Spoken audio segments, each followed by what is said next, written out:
இன்றைக்கி நம்ம வந்து சேவல் கலையில் வந்து சேவலுக்கு சுக்கா அடித்தா, அதாவது ஹீட்டு வெப்பல் தாக்குறது, சுக்கா அடித்தா என்ன செய்யணுன்னு தான் நம்ம வந்து இன்றைக்கி பார்க்க போகிறோம்.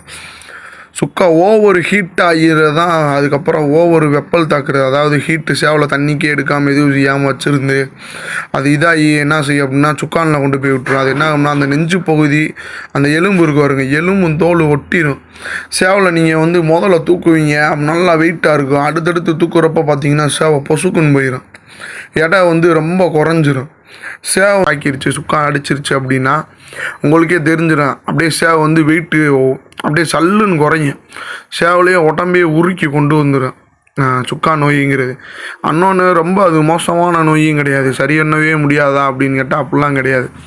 இப்போ வந்து சுக்கா அடிச்சிருச்சு சேவலுக்கு, சுக்கானுக்கு வந்து அந்த இது சேவை வந்து நடமாட்டம் இருக்குது, நல்லா தீனி எடுக்குது, கொத்துது, நல்லா நடமாட்டம் இருக்குது அப்படின்னா வந்துக்கிட்டு சேவலுக்கு வந்து என்ன செய்றீங்க அப்படின்னா செமிக்கிற தன்மை இருக்கான்னு பாருங்கள். அதாவது கம்பு இப்போ கொஞ்சோன்னு ஒரு சில சேவை இறை எடுக்காது, நம்ம தான் கையில் போட்டு விட்ற மாதிரி இருக்கும். ஒரு சில சேவை இறை எடுத்து செமிச்சு நல்லா மோசம்லாம் போகும். அப்படின்றப்ப அவங்க சேவை என்ன ஸ்டேஜில் இருக்குதுன்னு சொல்லி பார்த்துக்கோங்க. சேவை அதான் இறை எடுக்குது செமிக்குது அப்படின்னா உங்களுக்கு இல்லை, இறை எடுக்கலை செமிக்கலை அப்படின்னாலுமே ஒன்றும் பிரச்சனை இல்லை. சேவலை கையில் எடுத்து கையில் கூட இறை கொடுக்க ஆரம்பிங்க. காலையில் வந்துக்கிட்டு நல்லா சத்தான இறையாக கொடுங்க. பாதாம், காஞ்ச திராட்சை, பேரிச்சம்பழம், அத்திப்பழம், அக்ரூட்டு, இந்த மாதிரி இதுகளை கொடுங்க காலையில். இப்போ வெயில் ஓவராக இருக்குது, இல்லைனா அவிச்ச முட்டை போட்டிங்கன்னா நல்லா சத்தானதாக இருக்கும். ஆனால் ஏற்கனவே வெயில் ஓவராக இருக்குது, முட்டையை போட்டோம்னா அந்த ஹீட்டுக்கு அது ரொம்ப இதாகும். அதனால் முட்டை போடாதீங்க, முட்டை மாவும் போடாதீங்க. ஏன்னா கிளைமேட் வந்து மாறிக்கிட்டு இருக்குது. இப்போ நம்ம ஊர் பக்கம் தேனி சைடெலாம் வந்து பார்த்திங்கன்னா கிளைமேட் வந்து நல்லா காலையில் ஃபுல்லாக வெயில் எடுக்குது, ஈவினிங் பார்த்திங்கன்னா மோடம் போட்ட மாதிரி ஆயிடுது. அதனால் நம்மளே சேவலை வந்து முட்டை மாவு போடுறத குறைச்சி வேறு மாதிரி போட்டுக்கிட்டு இருக்கோம். அதனால் வந்து நீங்கள் உங்கள் ஏரியா இதாக பார்த்துக்கோங்க. முட்டை ஒரு சிலர் இது போடுறாங்க, ஏன்னா அதுக்கேற்ற வந்து கையும் பார்ப்பாங்க. நம்மள்ட்ட ராத்தல் கிடையாது, அதனால் வந்து நம்ம முட்டை போடுறதில்ல.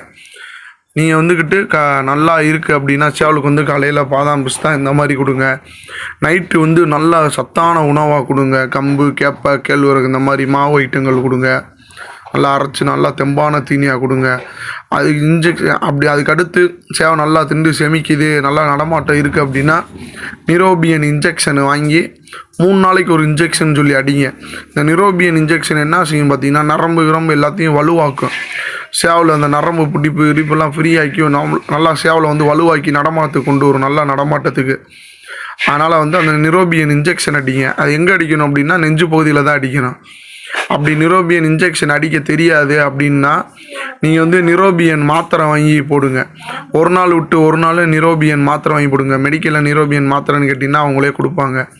நிரோபியன் மாத்திரை வாங்கி போடுங்க. போட்டு ஒரு நாள் விட்டு ஒரு நாள் போட்டு வந்தீங்கன்னா சேவை கொஞ்சம் கொஞ்சமாக சரியாகிக்கிட்டே வரும். அதுக்கப்புறம் வந்து நீங்கள் அப்படியே கொஞ்சம் கொஞ்சமாக தேறி வரும்ல, அதுக்கப்புறம் நீங்கள் நார்மலாக நீங்கள் எப்பயும் போல் சேவலை வச்சு பார்த்துக்கோங்க.